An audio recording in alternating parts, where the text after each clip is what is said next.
Hi friends, இந்த video நம்ம சூப்பரான ஒரு தகவல் பற்றி பார்க்க போகிறோங்க. அதாவது நேற்றைய தினம் நடந்த மானிய கோரிக்கையின் போது தமிழக அரசு பார்த்தீங்கன்னா பல்வேறு புதிய அறிவிப்புகள் வந்து வெளியிட்டிருக்குது. ஸோ எல்லா டிபார்ட்மெண்ட் எல்லா துறைகளிலும் ஒரு சில அறிவிப்புகள் வந்து புதிய அறிவிப்புகள் வெளியிட்டிருக்கிறாங்க. அதுவும் பத்திரப்பதிவுத்துறையெல்லாம் பார்த்தீங்கன்னா நிறைய அறிவிப்புகள் வெளியிட்டிருக்காங்க. ஸோ அதை பற்றின எல்லா தகவலும் இந்த வீடியோவில் வந்து பார்க்க போகிறோம். சரி, வாங்க வீடியோக்குள்ளே போகலாம். ஓகே, முதல் அறிவிப்பு என்ன அப்படின்னு பாருங்க. ஒரு 2 கோடி மானியத்தில் 200 பெண்களுக்கு இளஞ்சிவப்பு ஆட்டோக்கள். சென்னையில் பெண்கள் பாதுகாப்பை உறுதிப்படுத்த 200 பெண் ஆட்டோ ஓட்டுநர்களுக்கு GPS பொருத்தப்பட்ட இளஞ்சிவப்பு ஆட்டோ, பிங்க் ஆட்டோ வாங்க ரூ. 1,00,000 மானியம் வழங்கப்படும். ஸோ ஆட்டோ வாங்குறதுக்கு பெண்களுக்கு மட்டும் 1,00,000 ரூபா வந்து மானியம் கொடுக்குறாங்க.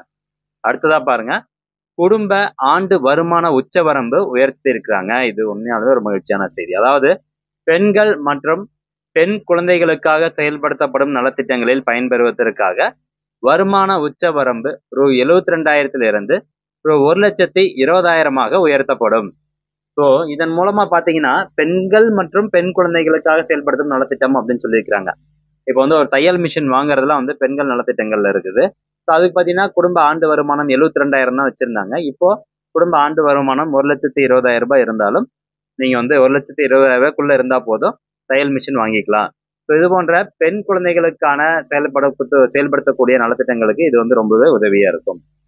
ஓகே, அடுத்தபடியா பணிபுரியும் பெண்களுக்கு மகளிர் விடுதிகள் ரூ. 1 கோடி ரூபாய் செலவில் எங்கெங்கெல்லாம் பாருங்க, திருவள்ளூர், திருப்பூர், தூத்துக்குடி, கோயம்புத்தூர், புதுக்கோட்டை, மதுரை ஆகிய இந்த 6 மாவட்டங்கள்ல மகளிர் விடுதிகள் மறுசீரமைக்கப்படும் அப்படின்னு சொல்லியிருக்காங்க.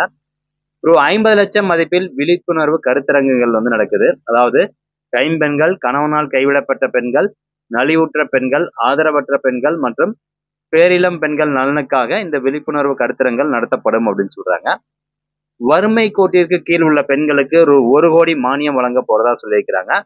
ஸோ அதில் யார் யாரெல்லாம் வராங்க அப்படிங்கிறது கீழ் லிஸ்ட் இருக்குது. அதாவது கைம்பெண்கள், கணவனால் கைவிடப்பட்ட பெண்கள், நலிவுற்ற பெண்கள், ஆதரவற்ற பெண்கள் மற்றும் பேரிளம் பெண்களில் வறுமை கோட்டிற்கு கீழ் உள்ள 200 பயனாளிகளுக்கு சுய தொழில் செய்ய தலா ரூ. 50,000 வீதம் 1 கோடி மானியம் வழங்கப்படும் அப்படின்னு சொல்றாங்க. ஓகே, அடுத்ததாங்க பாருங்க, ரூ. 1 கோடி மதிப்பீட்டில் விளையாட்டு பயிற்சி வந்து ஆரம்பிக்கிறாங்க. 6 அரசு சேவை இல்லங்கள் மற்றும் 27 அன்னை சத்யா குழந்தைகள் காப்பகங்களில் உள்ள மாணவிகளுக்கு தற்காப்பு கலை மற்றும் விளையாட்டு பயிற்சி வழங்கப்படும். ரூ. 40 லட்சம் மதிப்பீட்டில் சிறப்பு தங்கும் வசதிகள் எங்கெல்லாம் பாருங்க, திருவண்ணாமலை, திருச்செந்தூர், பழனி, நாகூர், வேளாங்கண்ணி, ராமேஸ்வரம். ஸோ இந்த மாதிரி 7 சுற்றுலா தலங்கள்ல வந்து கன்னியாகுமரி, இந்த 7 சுற்றுலா தலங்களிலும் 40 லட்சம் மதிப்பீட்டில் வந்து சிறப்பு தங்கும் வசதிகள் வந்து ஏற்படுத்தி தரப்படும் சொல்றாங்க. அடுத்ததா ரூ. 50 லட்சம் மதிப்பீட்டில் பயிலரங்கள், பச்சிளம் குழந்தைகளுக்கு சத்தான உணவு ஊட்டுதல் மற்றும் தாய்மார்களுக்கு குழந்தை வளர்ப்புக்கான ஆலோசனை குறித்த ஒர்க் ஷாப்ஸ் அங்கன்வாடி பணியாளர்களுக்கு நடத்தப்படும். அடுத்ததா பாருங்க, நம்ம லேண்ட் ரிலேட்டடா வருது, அதாவது பதிவுத்துறை ரிலேட்டடா வருது. பதிவு மற்றும் உரிமம் இனி எளிதாக்கப்படும் அப்படின்னு சொல்றாங்க. தனியாரால் நடத்தப்படும் முதியோர் இல்லங்கள் மற்றும் பணிபுரியும் மகளிர் விடுதிகளின் பதிவு மற்றும் உரிமம் பெறும் நடைமுறைகள் சிம்பிள் கவர்னன்ஸ் திட்டம் மூலம் எளிதாக்கப்படும். அடுத்ததா புதிய குடியிருப்பு கட்டிடங்கள், அதாவது செங்கல்பட்டு அரசினர் சிறப்பு இல்லத்தில் குழந்தைகளுக்கு கூடுதல் துயில் கூடங்கள், போதை தடுப்பு மையம், கண்காணிப்பாளர் மற்றும் உதவி கண்காணிப்பாளர்களுக்கான புதிய குடியிருப்பு கட்டிடங்கள் ரூ. 4 கோடி மதிப்பீட்டில் கட்டப்படும் அப்படின்னு சொல்லியிருக்காங்க. ஓகே, அடுத்ததா ரூ. 9 கோடி மதிப்பீட்டில் 500 பயனாளிகளுக்கு மேல் உள்ள 451 பள்ளி சத்துணவு மையங்களுக்கு முட்டை உரிப்பான் எக் பீலர் இயந்திரங்கள் வழங்கப்படும்.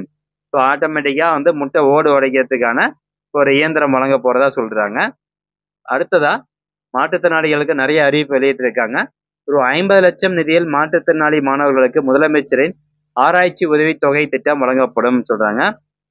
அடுத்ததா மாற்றுத்திறனாளிகள் பராமரிப்பிற்காக 12.2 கோடி உதவித்தொகை வழங்க போறதா சொல்றாங்க. இதுல 40% மேல் பாதிப்படைந்த புற உலக சிந்தனையற்ற மதி இறக்க முடியாது, அதாவது ஆஸ்டிம் ஸ்பெக்ட்ரம் டிசார்டர் 5081 பேருக்கு ரூபாய் 12.2 கோடி ரூபாய் ஒதுக்கீடு பண்ணியிருக்கிறாங்க. அடுத்ததா ரூ. 279.96 லட்சம் உணவூட்டு மானிய உதவித்தொகை சிறப்பு பள்ளியில் பயிலும் மாற்றுத்திறனாளி மாணவர்களுக்கு இந்த சலுகை வந்து கொடுக்குறாங்க. அடுத்ததா பாருங்க, மாற்றுத்திறனாளிகளின் பழுதடைந்த உபகரணங்களுக்கு பதிலாக புதியவை வழங்கப்படும். அது என்னென்ன அப்படின்னு பாருங்க, பெட்ரோல் ஸ்கூட்டர்கள் கொடுக்குறாங்க, காதொலி கருவிகள் கொடுக்குறாங்க, பிரெயில் கை கடிகாரங்கள் வந்து கொடுக்குறாங்க. இதெல்லாம் ஏற்கனவே நீங்க வச்சிருந்தா அது பழுதடைஞ்சது அப்படின்னா இதை கொடுத்துட்டு புதுசா வாங்கிக்கலாம். போட்டித் தேர்வு எழுதும் மாற்றுத்திறனாளிகளுக்கு விடுதி வசதி சிறப்பு வகுப்பு வந்து இருக்குது. மாற்றுத்திறனாளிகள் 200 பேர் தங்கி போட்டித் தேர்வுக்கு படிக்க விடுதி வசதியும் சிறப்பு வகுப்புகளும் நடத்தப்படும். அடுத்ததா ரூ. 12 லட்சம் நிதி செவித்திறன் மாற்றுத்திறனாளி மாணவர்களுக்காக செயல்படும் 10 அரசு சிறப்பு பள்ளிகளில் சைகை மொழியில், அதாவது எதிர்வினை குறியீடு QR கோடு மூலம் அறிந்து கொள்ள பாடத்திட்டம் உருவாக்கப்படும் சொல்றாங்க. அடுத்ததா ரூ. 11.66 லட்சம் மானியம் பார்வைத்துறையின் குறையுடையவர்கள் தங்கி படிக்கும் அரசு தொழிற்பயிற்சி நிலைய மாணவர்களுக்கு சீருடை யூனிஃபார்முக்காக 600 மானியமாக வழங்கப்படும் அப்படின்னு சொல்றாங்க. அடுத்ததா ரூ. 1 கோடி மதிப்பில் இயன்முறை உபகரணம் அறிவுசார் குறைபாடு மற்றும் முடக்குவாதத்தால் பாதிக்கப்பட்ட 1 லட்சம் மாற்றுத்திறனாளி குழந்தைகளுக்கு நவீன இயன்முறை உபகரணம் அளிக்கப்படுறதா சொல்றாங்க. நெக்ஸ்ட் பாருங்க, 1 லட்சம் தனி வீடுகள் கட்டிக்கொள்ள மானியம் வழங்க போறாங்க. நில உரிமை உள்ள நலிவுற்ற மக்கள் பயன்பெறும் வகையில் தாமாக வீடு கட்டி கொள்ளும் திட்டத்தின் கீழ் வழங்கப்படும். ஸோ நில உரிமை உங்ககிட்ட வந்து நிலம் சொந்தமா இருந்தது அப்படின்னா நீங்க தனியா வீடு கட்டி கொள்றதுக்கு 1 லட்ச ரூபா மானிய தொகை கொடுக்குறாங்க. அடுத்து ஒரு 1.25 கோடி மதிப்பீட்டில் தமிழ்நாடு நகர்ப்புற வாழ்விட மேம்பாடு வாரிய திட்ட பகுதிகளில் வசிக்கும் மக்களின் நலனுக்காக நாவலூர் திட்ட பகுதியில் விளையாட்டு திடல் அமைக்கப்படுறதா சொல்றாங்க. அடுத்தா பாருங்க, 2000 மகளிருக்கு சிறப்பு சுய தொழில் பயிற்சி கொடுக்க போறாங்க. 5000 நபர்களுக்கு திறன் மேம்பாட்டு பயிற்சி தமிழ்நாடு நகர்ப்புற வாழ்விட மேம்பாட்டு வாரிய திட்டம் பகுதிகளில் வசிக்கும் மக்களின் வாழ்வாதாரத்தை மேம்படுத்த இந்த 5000 நபர்களுக்கு திறன் மேம்பாட்டு பயிற்சி வந்து கொடுக்குறாங்க. அடுத்ததா மக்கள் பயன்பாட்டிற்கான இணைய செயலி ஒன்று கொண்டு வராங்க. அது என்ன செயலி அப்படின்னு பாருங்க, அங்கீகரிக்கப்பட்ட மனை பிரிவுகளை புவியியல் தகவல் முறையில் புவிசார் கூறுகளை கொண்டு உருவாக்கப்படும். ஸோ சூப்பரான ஒரு ஆப் வந்து கொண்டு வராங்க. எந்தெந்த மனை பிரிவுகள்லாம் வந்து அதாவது பிளாட் வந்து அப்ரூவ் ஆகிருக்கோ அதற்கான ஜியோ டீட்டெயில்ஸ் எல்லாமே அந்த ஆப்பில் வந்துடும். ஸோ அந்த ஆப் வந்து புதுசாக அறிமுகப்படுத்த போகிறாங்க. நிலப்பயன் தகவல் அமைப்பு லேண்ட் யூஸ் இன்ஃபர்மேஷன் சிஸ்டம் அப்படின்னு ஒன்று முழுமை திட்ட நில உபயோக வகைப்பாடுகளை பொதுமக்கள் அறிந்து கொள்ள ஏதுவாக உருவாக்கப்படும். லேண்ட் யூஸ் இன்ஃபர்மேஷன் சிஸ்டம் ஒன்று கொண்டு வர போகிறாங்க. அடுத்ததா கட்டட முடிவு சான்று பெறுவதிலிருந்து விலக்களித்தல், அதாவது 300 சதுர மீட்டருக்குள் கட்டட பரப்பளவு கொண்ட 14 மீட்டர் உயரத்திற்குள் உள்ள அனைத்து வணிக கட்டடங்களுக்கும் விலக்களிக்கப்படும் அப்படின்னு சொல்றாங்க. கட்டட முடிவு சான்று பெறுவதிலிருந்து விலக்கு, அது நீங்க இப்ப அந்த கம்ப்ளீட் சர்டிஃபிகேட் தேவையில்லை.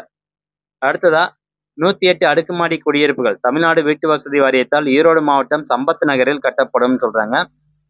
70 லட்சம் திட்ட மதிப்பீட்டில் வணிக வளாகங்கள், அதாவது செங்கல்பட்டு மற்றும் மதுரை மாவட்டத்தில் உள்ள 2 கூட்டுறவு வீட்டு வசதி சங்கங்களுக்கு சொந்தமான நிலத்தில் கட்டப்படும்.